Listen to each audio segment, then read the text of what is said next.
जैसे हमने कहा कि कई लोग जो अच्छे आचरण वाले व्यक्ति होते हैं, आचरणशील व्यक्ति होते हैं, सदाचारी होते हैं, तो उनको देखकर कहते हैं सिचुएशन ही ऐसी बन गई है जिसकी वजह से अच्छा आचरण करना पड़ रहा है इसको, वरना ये तो है बदमाश, पाखंडी है, पापाचारी है, मिथ्याचारी है ना, ये पाखंडी है ये। तो किसी के अच्छे गुणों में भी आप दोष देख ले रहे हैं, अच्छा कर रहा है उसके बाद भी आप बोल रहे हैं कि अरे वो जानता हूं मैं उसको अच्छे से, वो ना ये सब दिखावा है, शो ऑफ है, ये पाखंडी है, लेकिन वो अंदर कुछ बाहर कुछ, मुंह में राम बगल में छुरी वाला व्यक्ति है ये, ठीक है ना। तो अगर ऐसा भाव आ रहा है तो समझना चाहिए कि अभी आप मुदिता से दूर हैं।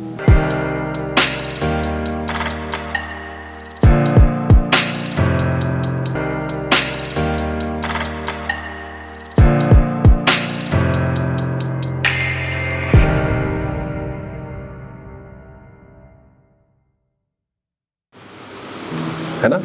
और उसका अंग्रेजी शब्द क्या है? कंपैशन।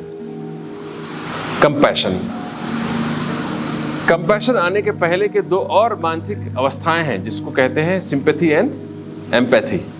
ये सुना है आपने, सिंपैथी एंड एम्पैथी? दोनों में भी अंतर है, सिंपैथी और एम्पैथी में, है ना, दोनों में अंतर है। सिंपैथी का हिंदी अर्थ है सहानुभूति। सहानुभूति, दूसरे के कष्ट को देखकर अनुभव करना, कितना कष्ट हो रहा है करके।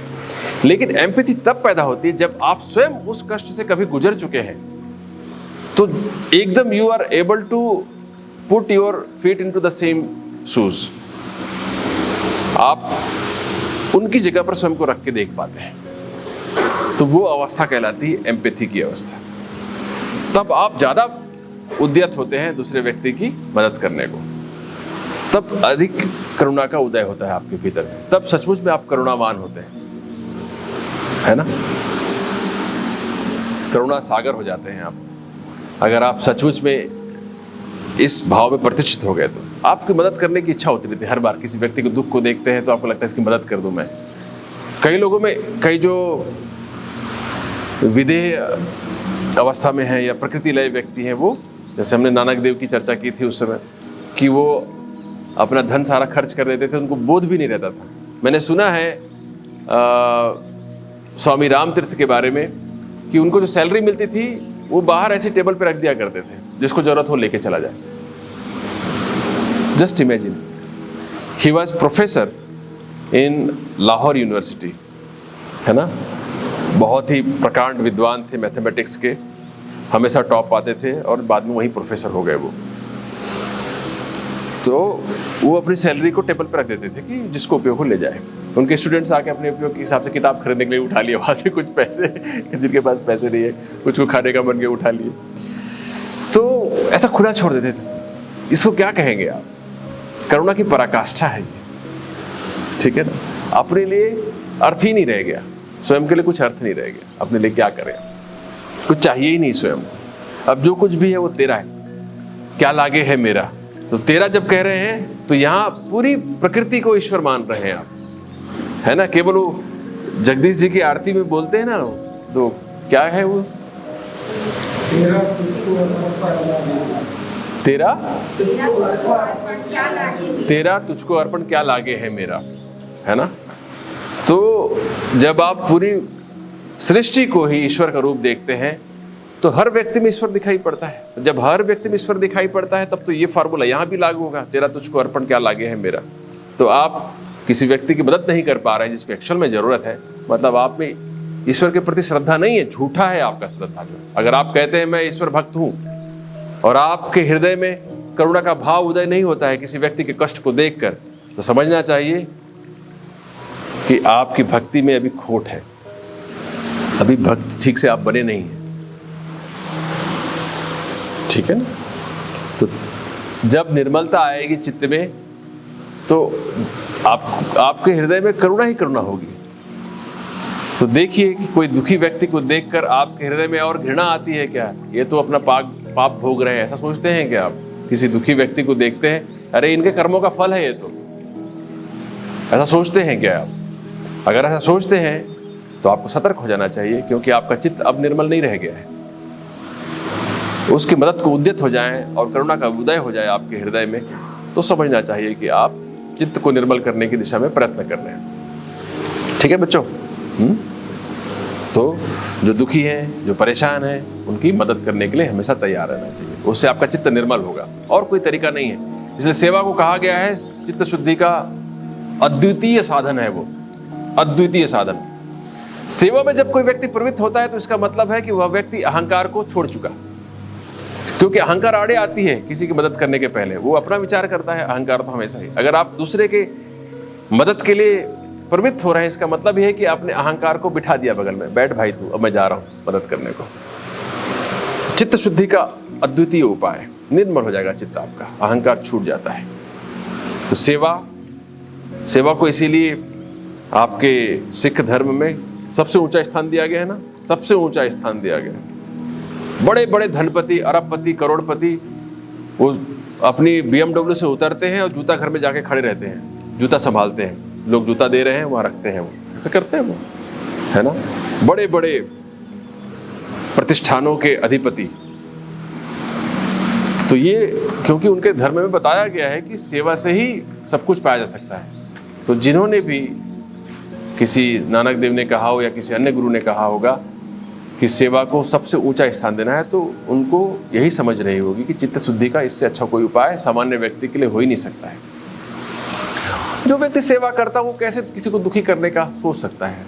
सेवा में तल्लीन व्यक्ति दुखी नहीं कर सकता किसी को। जिनसे कोई अपेक्षा नहीं है उसकी मदद को प्रवृत्त हो रहा है। अब कोई जूता घर में खड़ा है, उस व्यक्ति, वहां पर कितने लोग आ रहे हैं, जा रहे हैं, उनसे उसको तो कभी कोई लाभ होना नहीं है, फिर भी वहां पर वो मदद को बैठा हुआ है, तो व्यक्ति क्या किसी का नुकसान पहुंचाएगा?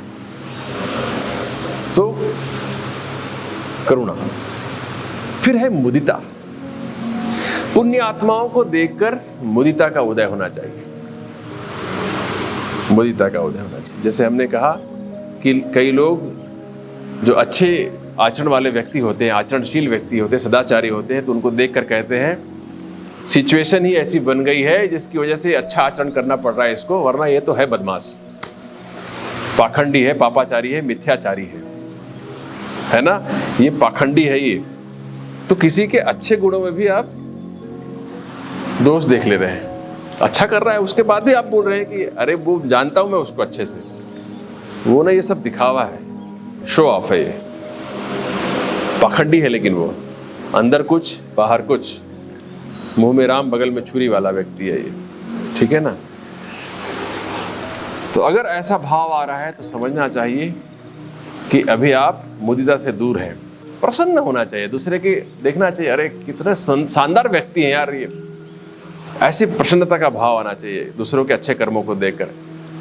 काश मैं भी और कुछ अंशों में इनके जैसा बन पाता, है ना। बहुत बार की होता है, कई बार की आप जिस क्षेत्र में होते हैं उस क्षेत्र में कोई व्यक्ति आगे बढ़ रहा होता है तो आपके हृदय में उस व्यक्ति के प्रति इस तरह के भाव आने लगते हैं। ये है ऐसा नहीं, बस दिखा रहा है, ये आपका अहंकार कह रहा है, इसका वास्तविकता से बहुत लेना देना होता नहीं है, कोई वास्ता नहीं होता सत्यता से। सचमुच वो व्यक्ति ऐसा हो सकता है, ना भी हो तो भी आप सोचे कि अच्छा व्यक्ति है, बहुत शानदार व्यक्ति है, ऐसा ही मुझे भी बनने की कोशिश करना चाहिए और प्रगति करे ये व्यक्ति। ऐसा भाव अगर आपके हृदय में आता है तो समझना चाहिए कि मुदिता आपके भीतर प्रवेश कर गई है, ये मुदिता हो गई। फिर एक और शब्द है उपेक्षा, टू इग्नोर, इग्नोर करना, उपेक्षा। 3 तरीका सीख लिया हमने लोगों से डील करने का, अभी चौथा तरीका है उपेक्षा। पाप आत्माओं के प्रति मालूम पड़ता है कि ये बड़ा दुष्ट है और परेशान करता है लोगों को, या आपको भी हो सकता है परेशान करे, दूसरों को करता तो भी आप कहते हैं पाप आत्मा है, आप कई बार उसके लिए बड़ा भला बुरा कहते हैं और दुखी हो जाए वो, कुछ इसके जीवन में विपत्ति आ जाए। ऐसा बहुत लोग भाव करते हैं, मैं जानता हूं ऐसे लोगों को जो दूसरों के प्रति बोलते हैं इसका तो बेड़ा गर्क हो जाए, इसका ना, इसकी नैया डूब जाए, इसके साथ बुरा से बुरा होना चाहिए। ऐसे व्यक्ति को सुखी जीवन का अधिकार नहीं है, ऐसा कहते हुए सुनता हूं मैं। आप में भी अनुभव, आप लोगों ने अनुभव किया होगा ऐसे लोग होते हैं जो दूसरे के प्रति ऐसा भाव करते हैं।